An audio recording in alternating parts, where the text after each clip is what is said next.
এখন যদি সে সফলই না হতে পারে তাহলে তো তার বেঁচে থেকে লাভ নাই। আজকে যদি আমি এখান থেকে কিছু করতে না পারি তাহলে আমার তো বেঁচে থেকে লাভ নাই। আমি এখানে মরে গেলেও সমাজে কিছু যায় আসবে না।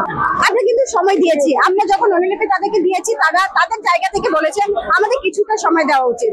কিন্তু আপনি চিন্তা করেন আমাদের বয়স কিন্তু বসে নেই, থেমে নেই, চলতেই আছে। সুতরাং আমরা যদি আরো সময় দিই, যারা এই 12 বছর ধরে আন্দোলন করছে তারা তো তাদের তো একটা জায়গায় যাওয়া উচিত, তাদের তো একটা শেষ হওয়া উচিত। তারা কিন্তু তাদের পরিবার আছে, তাদের ফ্যামিলি আছে, তাদের সবকিছু মানে সে কিন্তু সমাজের একজন বোঝা হয়ে গেছে।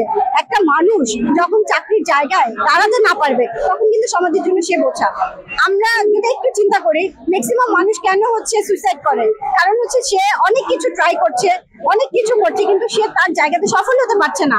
কারণ এখন যদি সে সফলই না হতে পারে তাহলে তো তার বেঁচে থেকে লাভ নাই। আজকে যদি আমি এখান থেকে কিছু করতে না পারি তাহলে আমার তো বেঁচে থেকে লাভ নাই। আমি এখানে মরে গেলেও সমাজে কিছু যায় আসবে না। আপনি যদি সেই জায়গাটা চিন্তা করেন আর আজকে শিক্ষিত সমাজ থেকে চিন্তা করেন তাহলে আপনি বুঝতে পারবেন তারা তাদের জায়গাতে কিন্তু বিশৃঙ্খল ভাবে তারা তাদের দাবি আদায় করার চেষ্টা করেছে। আমরা কিন্তু বিশৃঙ্খলা করছি না, আমরা গুলিবিদ্ধ হয়েও কিন্তু আমরা রাজপথে এখনো শান্তিপূর্ণ ভাবে আছি।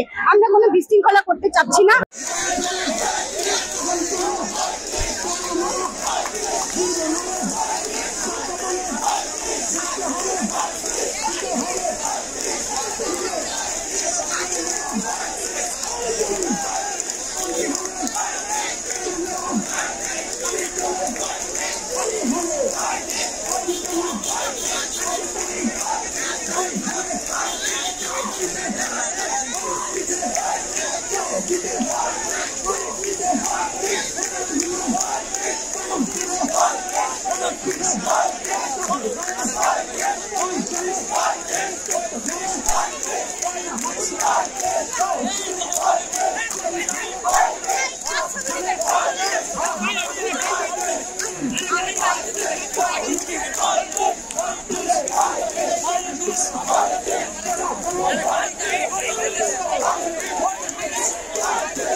Come on.